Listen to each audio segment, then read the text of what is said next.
Et si enregistrer, c'était déjà mixé? Bonjour et bienvenue à l'Académie du Gros Son. Je suis Gérald et je vous souhaite la bienvenue dans l'Académie du Gros Son. Aujourd'hui, c'est une vidéo on va un petit peu discuter, un peu d'un état d'esprit, d'une façon de travailler, de réfléchir pour être plus pro, plus efficace et obtenir de meilleurs résultats. Je vais parler des prises de décision qu'on fait déjà à l'enregistrement. Je vais rentrer un petit peu plus dans le détail de quoi je vais parler exactement, pourquoi je vous en parle. Je vais vous donner un petit peu les avantages et les inconvénients de ce dont je parle et aussi comment vous pouvez appliquer ça à la maison. Alors, avant de commencer, si vous nous découvrez, ce serait cool de vous abonner à la chaîne, de liker la vidéo parce que ça nous aide. Si c'est la première fois que vous tombez sur l'Académie du Gros Son, je vous invite à aller sur notre site, l'academiedugrosson.com/bonus, le lien est dans la description. Là, ça vous permet de vous inscrire et de recevoir plein de cool bonus, en plus de rester informé chaque fois qu'une vidéo sort, chaque fois qu'il y a des nouveaux cours, quand il y a des promos sur les cours, mais en plus déjà, rien qu'à l'inscription, vous allez recevoir plein de cool bonus, un guide d'achat pour votre home studio si vous débutez, un tableau des fréquences bien utile, justement quand on mixe ou quand on enregistre pour connaître les fréquences à booster, à enlever, et plein de plugins gratuits qu'on a trouvé sur le net. C'est une liste qui évolue aussi, donc vous vous inscrivez et vous recevez tout ça. Alors, de quoi je vais parler aujourd'hui? J'avais envie de parler avec vous du fait de prendre des décisions dès l'enregistrement. Comme je l'ai dit au début, enregistrer d'une certaine façon, c'est mixer. Ça m'a mis longtemps à comprendre quel était l'intérêt. Une question qu'on me pose souvent, qu'on nous pose souvent en tout cas, c'est est-ce qu'à la prise de son, il faut mettre des compresseurs, des EQ, des effets? Est-ce qu'il faut faire ce genre de choses? Je vais un peu essayer de répondre aussi à ça au travers de ce petit partage de philosophie, de technique, de façon de travailler dans cette vidéo. D'où me vient un petit peu cette idée? Quand j'ai fait une école il y a 20 ans et des grosses poussières, on va dire, voilà, quand on faisait une école, à l'époque, je pense que maintenant c'est encore un peu comme ça, on part de plus ou moins zéro, ils essaient de former des étudiants en leur donnant la théorie, et puis pouvoir les envoyer dans le monde du travail en sachant qu'ils n'auront pas l'expérience, que c'est un métier qui s'apprend, qu'il faut commencer au bas de l'échelle, mais qu'il ne faut pas trop foirer, pas trop prendre de risques. Donc du coup, en tout cas moi dans mes études, j'ai ressenti les choses comme il fallait toujours être un petit peu safe, pas prendre de risques, éviter de faire saturer les choses, éviter de prendre trop de décisions qui pourraient être drastiques et qu'on ne pourrait pas récupérer par la suite. Donc on nous a appris d'une certaine façon, je trouve à l'époque en tout cas, à être un petit peu safe et à faire un petit peu attention. C'est quelque chose que j'ai gardé pendant des années, parce que je dis voilà, on m'a appris comme ça, j'ai pas réfléchi outre mesure. Et puis après, en travaillant avec des pros, le développement d'internet a permis d'avoir plus d'infos et de voir un peu plus comment les pros faisaient dans le monde entier et même à haut niveau. Et là, je me suis rendu compte que eux prenaient des décisions beaucoup plus drastiques à la prise de son. Et le but, il y a différents avantages de ça et différentes raisons à ça que je vais expliquer dans la suite de cette vidéo. Mais donc voilà, venant de là, c'est quelque chose que j'ai découvert et à partir de là, c'est ce que je voulais partager avec vous, c'est que mon travail a énormément évolué, énormément changé et j'ai fait du meilleur taf tout simplement. Ça m'a aussi obligé à développer mon goût, mes prises de décision et m'a vraiment aidé à évoluer. Évidemment, comme dans tout ce qu'on partage avec vous dans l'académie, ce sont nos façons de voir les choses, ce sont des techniques, on ne dit pas qu'il faut prendre et tout appliquer pour vous. Nous, c'est un buffet offert. Donc, s'il y a des choses dont on parle et vous trouvez que ça vous colle à 100%, allez-y, prenez-les. S'il y a des choses dont on vous parle et vous dites, tiens, c'est vrai que ça m'inspire sur certains aspects, prenez-les. Si ça ne vous parle pas à 100%, vous dites, moi, à mon stade, à mon évolution ou dans mes besoins, j'en ai pas besoin, vous jetez, vous passez à la vidéo suivante qui vous amènera, j'espère, quelque chose.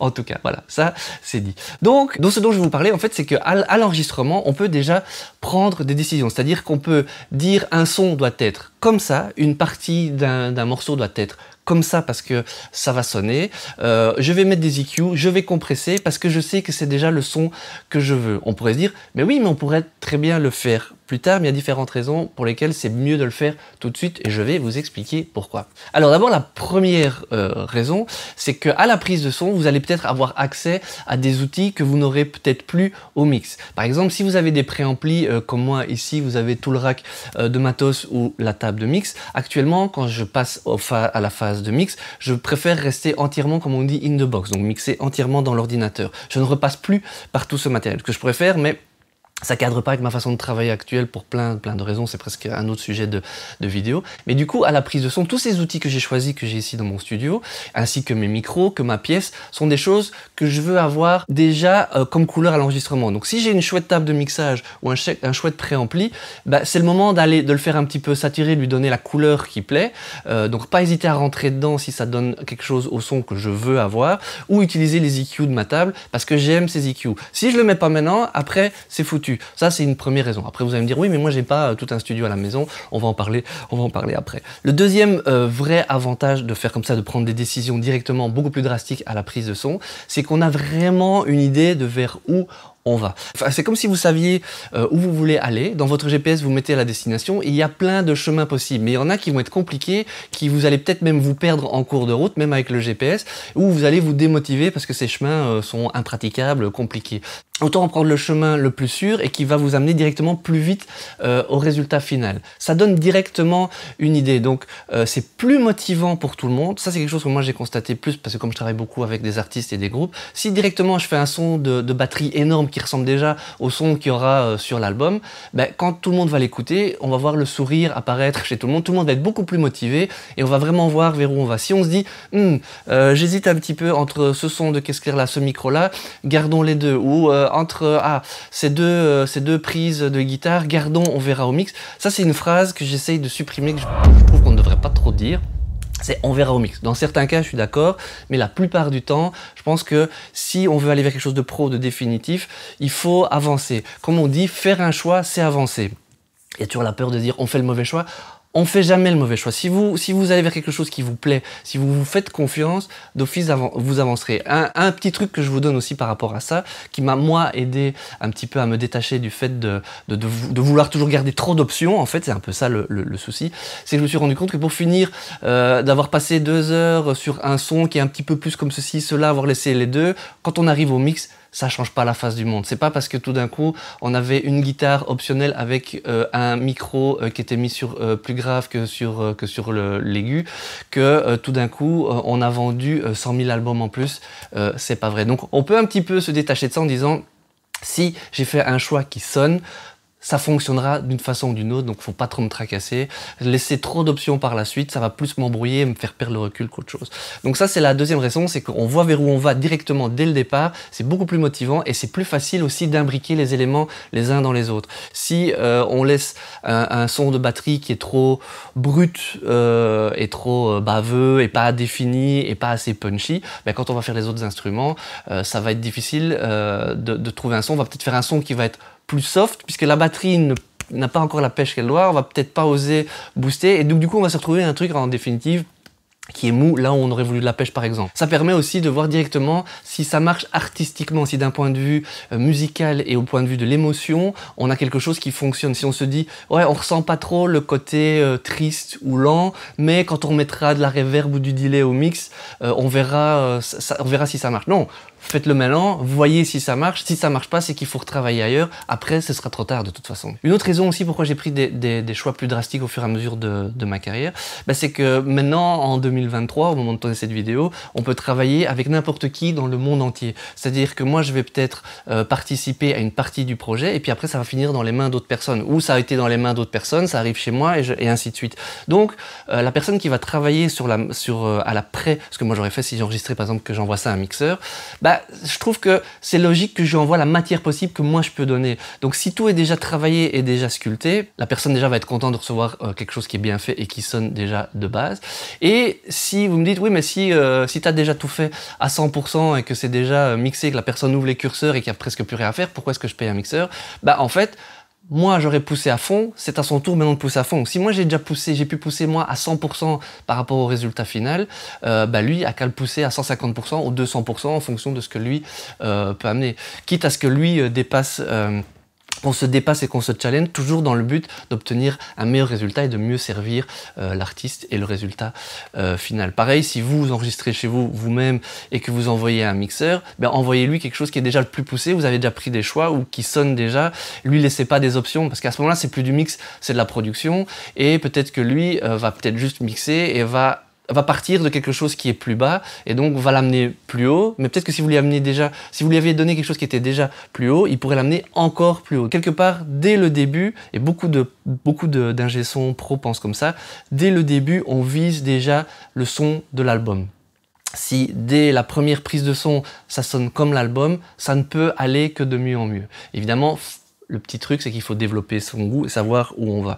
Alors c'est là que je dois faire attention, je dois préciser. Évidemment, au fur et à mesure que je me suis mis à à oser plus, des fois j'ai pris un peu trop confiance. Évidemment, des fois on va trop loin, on risque de faire des erreurs. Donc c'est aussi des erreurs qu'on apprend, c'est les meilleures façons d'apprendre, mais je vous conseille quand même, si vous dites tiens c'est vrai ce qu'il dit, c'est vrai ce que Gérald de l'Académie du Gros Son me dit, je vais aller un petit peu plus comme ça pour voir si je peux pousser déjà à la base, à l'enregistrement, ce que je fais, je peux déjà le pousser plus loin. Allez-y peut-être étape par étape, si vous n'êtes pas encore trop sûr. Gardez quand même quelque chose de entre je prends trop de sécurité et j'y vais à fond, il y a tout un monde qui existe entre les deux, donc allez-y progressivement. Chaque fois que vous faites un nouveau morceau, n'hésitez pas à mettre plus d'EQ, plus de compression, prendre plus de choix, dire voilà, ça c'est mon son de guitare, à la limite je mixe tout sur une piste, c'est mon son de guitare, n'hésitez pas, mais allez-y progressivement. Visez ça comme objectif, mais allez-y progressivement. Voilà, et le dernier avantage, c'est que vous ne vous retrouvez pas après à l'étape finale qui est censée être la finalisation de votre morceau ou de votre album, avec une liste de choix. Il n'y a pas de raison réelle de garder trop d'options si vous savez déjà vers où vous allez. C'est l'idéal pour perdre du recul. Par exemple, si vous deviez, je sais pas moi, repeindre votre cuisine et que vous savez que vous voulez un gris taupe, barrière de corail du Tibet par exemple, ça sert à rien de commencer à peindre d'abord en un truc qui ressemble, genre orange foncé, et on verra plus tard, on mettra vraiment le gris taupe qu'on veut plus tard. Il n'y a pas de raison. Si vous le mettez tout de suite et vous devez après décorer tout le reste de votre pièce, déjà cette couleur va vous permettre de mettre les autres éléments. C'est une analogie, j'espère que ça sert le propos, j'espère que vous aurez compris l'idée. Alors maintenant, comment vous pouvez faire ça chez vous? Quels sont les petits trucs et astuces pour faire ça chez vous?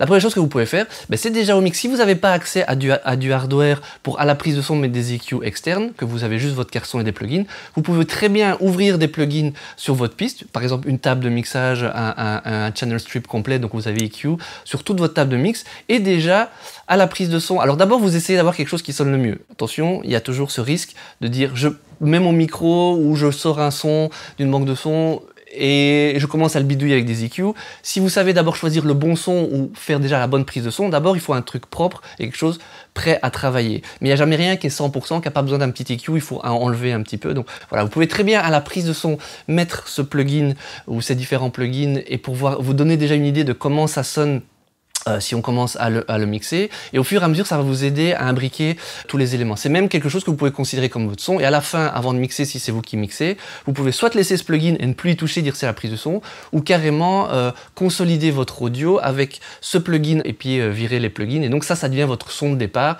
comme si vous aviez travaillé avec du hardware. Ça c'est une première façon de faire.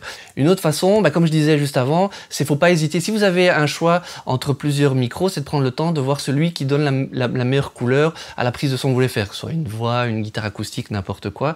Donc si vous avez un choix entre différents micros, c'est de trouver celui qui sonne le mieux. Pas vous dire tiens j'utilise l'AKG C414 parce que dans une vidéo j'ai vu un ingé son qui disait que l'AKG C414 était le meilleur micro pour la guitare acoustique. Non. Bon, évidemment c'est un micro qui marche bien sur les guitares acoustiques, mais si vous avez une idée de son, vous faites quelque chose de spécifique et que vous avez un autre micro qui peut peut-être mieux coller en termes de son, n'hésitez pas à tester, à utiliser celui-là d'abord et plutôt que d'utiliser l'autre et puis après dire je vais devoir le triturer. C'est aussi une façon de faire des choix qui vous permettront après au mix de mixer, pas de commencer à régler de problèmes de couleur en fait. Pareil, le micro, cherchez la bonne position. Si vous trouvez que dans votre son, vous n'avez pas accès à des EQ, à la prise de son, et que vous trouvez que c'est trop médium, trop aigu, trop grave, bougez votre micro jusqu'au moment où vous trouvez un endroit où ça sonne un peu plus équilibré par rapport à ce que vous cherchez, jusqu'au maximum possible. Et à partir du moment où vous avez atteint les maximums à cause de l'instrument, du micro, de la pièce et tout ça, à ce moment-là, utilisez le plugin comme je vous expliquais dans le premier point pour faire ça un peu à la maison. Le plugin qui va vous permettre, par exemple, de changer un peu l'EQ ou compresser légèrement par rapport au jeu que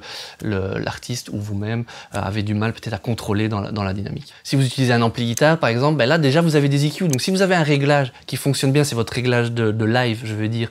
Mais parce que quand vous enregistrez, ça sonne un peu différemment, parce que vous allez mettre plusieurs couches de guitare, n'hésitez pas déjà à changer votre son. Ok, c'est votre son live, peut-être qu'en studio il doit être un petit peu adapté, quitte à changer carrément drastiquement de distorsion, de crunch, de pédale, utiliser une autre. Donc n'hésitez pas à avoir quelque chose qui sonne et faire un choix et pas vous dire au mix je verrai, je changerai un petit peu, je remettrai des aigus ou quoi. Vous avez un bouton aigu sur votre ampli, regardez s'il peut pas déjà faire votre son final, votre son du morceau fini directement. Dernier point, c'est toujours avoir en tête ce son final que vous voulez à votre morceau en définitive sur votre album ou sur votre single et vous dire je l'ai pas, je verrai ça au mix, essayez de voir si vous n'avez pas quand même une solution pour obtenir quelque chose qui s'en approche le plus possible. Donc jamais aller à la facilité du on réglera ça dans le mix, mais toujours vous challenger ou essayer de réfléchir à comment vous pourriez obtenir ce son. Si vous voulez un effet radio sur la voix, vous pouvez le mettre directement en EQ, et puis tout d'un coup si vous dites mais tiens je pourrais le faire en utilisant mes mains comme ça ou en chantant dans un tube, faites-le parce que ça va peut-être vous inspirer, ça va vous créer des pistes, une bibliothèque de sons, d'idées qui va vous permettre d'aller plus vite. Bon, personnellement, l'effet radio, je préfère le mettre avec un EQ, mais par contre, c'est intéressant de le mettre directement à la prise de son. Peut-être que ça va inspirer plus le chanteur qui va ou la chanteuse qui va chanter dans cet effet, et peut-être que ce sera votre son, et après, vous le laissez dessus. Il n'y aura plus besoin d'aller le triturer au mix. N'y touchez plus au réglage, c'est votre son, vous avez tout fait, vous avez tout construit autour, donc voilà. Je tape sur le clou, sur l'idée, mais c'est vraiment pour que vous compreniez, je sais que je répète un peu la même chose, mais c'est pour vraiment que vous compreniez cette philosophie, parce que je pense que c'est fondamental pour obtenir un résultat plus pro en réalité. Ça, c'était un petit peu comment faire à la maison. Donc la conclusion de tout ça, c'est si vous appliquez ça, je vous garantis que vous allez devenir meilleur, parce que vous allez devoir faire des choix, vous allez devoir vous poser des questions, vous allez devoir vous challenger pour pas laisser des choses à faire plus tard, et comment directement vous allez développer votre sensibilité, vos goûts, et vous allez commencer à comprendre mieux comment les choses fonctionnent, je vous assure, essayez, vous verrez.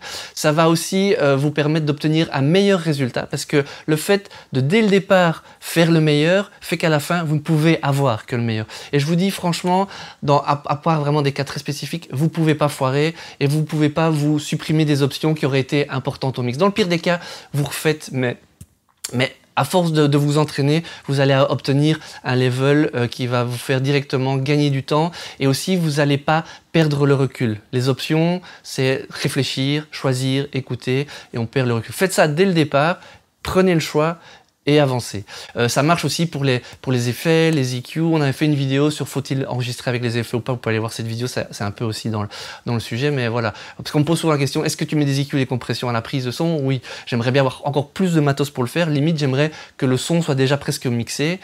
Parce qu'en fait, il n'est jamais vraiment mixé. Au mix, on peut encore toujours le pousser encore plus loin. Et alors, dernière chose que je voulais illustrer, tout ce que je vous dis m'a été inspiré beaucoup et renforcé sur tous les articles et les vidéos tutos que j'ai vus de Joe Ciccarelli. Joe Ciccarelli, c'est un ingénieur du son qui est là depuis des décennies, et en fait, lui fait des choix extrêmement drastiques. Lui, c'est le niveau sensei. Il est encore un niveau au-dessus de moi, dans le sens où, par exemple, lui, quand il enregistre une batterie, sa grosse caisse, il a une piste, c'est son son de grosse caisse. En réalité, il met 3, peut-être 4 micros sur la grosse caisse. Mais ça, c'est l'avantage d'avoir une table de mixage, c'est plus compliqué à faire chez vous, et encore, il y a moyen, mais voilà. Il mélange directement tous ses sons, il fait des EQ, il les compresse. Quand il a le son de grosse caisse qu'il veut, avec ses mélanges de micros, il enregistre sur une piste. Donc il a une piste audio, c'est son micro de grosse caisse, alors qu'il avait 3 micros ou 4 micros. Moi, je peux en utiliser très souvent 2 ou 3 sur une prise de son. Je vais quand même garder les options. Ce que j'essaye de faire, en réalité, c'est qu'après, je n'essaye de plus toucher à cette balance. J'essaie que cette balance de base reste la bonne, mais comme ça me laisse quand même encore un petit peu l'option, si je veux rechercher un peu le micro qui me donne un peu d'attaque, de repousser encore. Je ne suis pas encore au niveau sensei de Joe Ciccarelli, mais voilà. Et lui, il fait ça pour tout. Donc, il a une piste grosse caisse, une piste caisse claire, le charlet, les overheads, les rooms, il a peut-être 3-4 rooms, il mélange tout. Donc, voilà. Pourquoi est-ce qu'il fait ça? Je pense que c'est parce que ça donne un résultat final direct. Et aussi, c'est parce qu'il vient d'une époque où on n'avait pas assez de pistes. Donc, il a commencé quand on était sur des 8 pistes, 16 pistes, sur bande analogique. On n'avait pas la possibilité de garder autant. Donc, il fallait faire des choix. C'était obligatoire. Au fur et à mesure que la technologie a évolué, il aurait pu garder ses pistes, mais il a continué ça. Et j'avais entendu une fois l'interview d'un autre mixeur dont je ne sais plus le nom, qui disait avoir reçu des pistes enregistrées par Joe Ciccarelli, et qui disait j'ai ouvert les pistes, l'album était mixé. Parce que ça, c'est vraiment sa philosophie. Et donc du coup, ça montre que les pros le font, pour toutes les raisons que je vous ai évoquées, mais voilà, c'est juste pour dire, ça c'est le niveau, le level sensei. Donc si vous visez, comme disait l'autre, si vous voulez viser la lune, vous finissez dans les étoiles. Enfin, il y a un truc comme ça que plus on essaye d'être bon, et mieux c'est. J'espère que cette vidéo va vous inspirer, surtout va vous aider à faire de la musique, à vous développer. Je vous remercie d'avoir suivi cette vidéo jusque-là. Si vous ne l'avez pas encore liké, vous trouvez ça cool, c'est super sympa de liker, et je vous donne rendez-vous pour une prochaine vidéo tout bientôt, et je vous invite surtout avec tout ça après, vous savez, c'est de faire de la musique.